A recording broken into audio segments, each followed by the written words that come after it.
Reverification হচ্ছে, আপনাদের ভয় কাটানোর জন্য বলছি আমাকেও রিভেরিফিকেশন করতে হবে। আমারও নামের নাকি আব্বার নামের বানান ভুল হয়েছে, বানার মধ্যে একটা টাইটেল কম বেশি হয়েছে, সেই জন্য রিভেরিফিকেশন।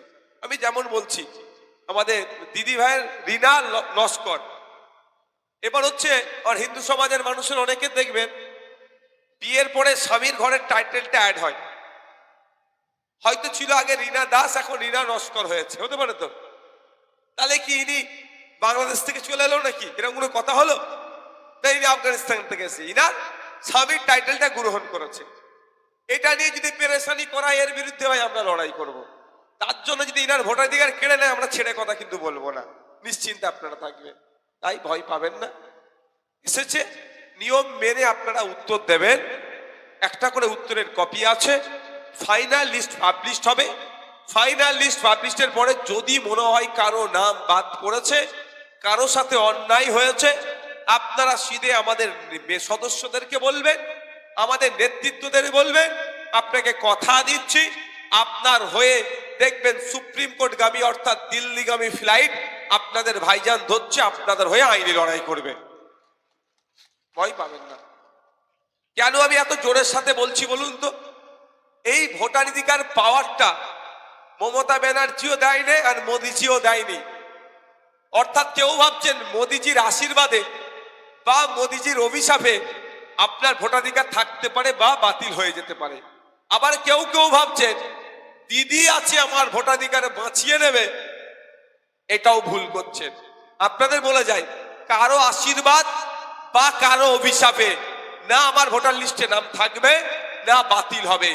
আমার ভোটার লিস্টে নাম রাখতে হবে আমার পূর্বপুরুষের লড়াই করে সংবিধান যে দিয়ে গেছে তার বলে।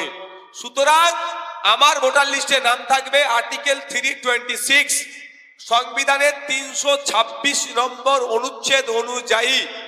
আমি ভারতীয়, আমার 18 বছরের ঊর্ধ্বে বয়স, তার বলে সংবিধানের পাওয়ারে আমার নাম থাকবে। এবার ভাবুন আপনার বুথের কারো নাম কেটে দিয়েছে, তাহলে সংবিধানের বহির্ভূত কাজ করছে। সংবিধানের গণ্ডির মধ্যে কাজ করার জন্য নওশাদ সিদ্দিকী আছে, আইনের দ্বারস্থ হবে। আর্টিকেল 326 কে যে এক্সারসাইজ করেছে, যে পাওয়ার দিয়েছে, সেটা ফিরিয়ে নিয়ে আসার জন্য লড়াই করবে। আপনারা মাইকম্যান আপনাদের ভয় কেটেছে তো? কি গো ভাই আওয়াজ দেন, কেটেছে? কাদের ভয় কেটেছে হাত তুলে দেখান। এখনো বেশি ভয় লাগছে নাকি? আরে আমি আছি তো নাকি মায়েরা? এসআইআর নিয়ে ভাইজান আছে, হাতটা তুলে রাখুন, হাতটা তুলে রাখুন। এসআইআর নিয়ে ভাইজান আছে, কিছু হলে দেখে নেবে, এটা বিশ্বাস করেন তো? এটা আওয়াজ দিয়ে বলেন না, করেন তো নাকি? করেন তো নাকি?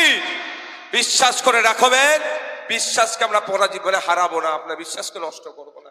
অহেতুক পেরেশানি হবেন না, অহেতুক ভয় পাবেন না। ভয় পেলে সমস্যার সমাধান হয় না। ডকুমেন্ট সব বাড়িতে আছে, যেটা চাইবে শুধু গিয়ে দিয়ে দেবেন, জেরক্সের উপর একটা রিসিপ্ট নিয়ে নেবেন।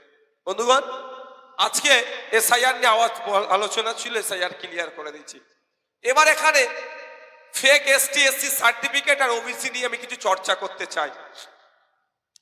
এখানে যারা আমরা হিন্দু সমাজের মানুষ আছে, বেশিরভাগ আমরা পিছিয়ে বর্গের এসসি কমিউনিটির আমরা। আজকে আপনারা শুনলে অবাক হবেন, যে এসসি নয়, যে দলিত নয়, সে দলিত সেজে প্রকৃত এসসিদের চাকরিগুলোকে তারা খেয়ে নিচ্ছে। এর বিরুদ্ধে কথা বলার লোক নাই, কিন্তু আইএসএফ চুপ করে বসে থাকতে পারবে না। আইএসএফ প্রতিবাদ জানাচ্ছে, প্রকৃত যিনারা এসসি, প্রকৃত যারা এসটি, তাদেরকেই সার্টিফিকেট দেওয়া হোক আর ফেক সার্টিফিকেট গুলোকে বাতিল করা হোক। একটা তথ্য দিলে আপনারা অবাক হবেন, পশ্চিম বাংলায় আদিবাসীদের সংখ্যা হচ্ছে 1 কোটিও নয়, 1.5 কোটি এসটি সার্টিফিকেট দিয়ে দিয়েছে। মানে 50 লক্ষের বেশি মানুষকে আদিবাসী সাজিয়ে দিয়েছে, দিয়ে আদিবাসীদের যে সংরক্ষণ সেখান থেকে তারা দখল করে নিচ্ছে। এসসি ভাইদের সংরক্ষণ হচ্ছে 22%। 100 জন সরকারি কর্মচারী নিয়োগ হলে 22 জন এসসি ভাইদের নিয়োগ হবে, সেখানে 22 জন নিয়োগ হচ্ছে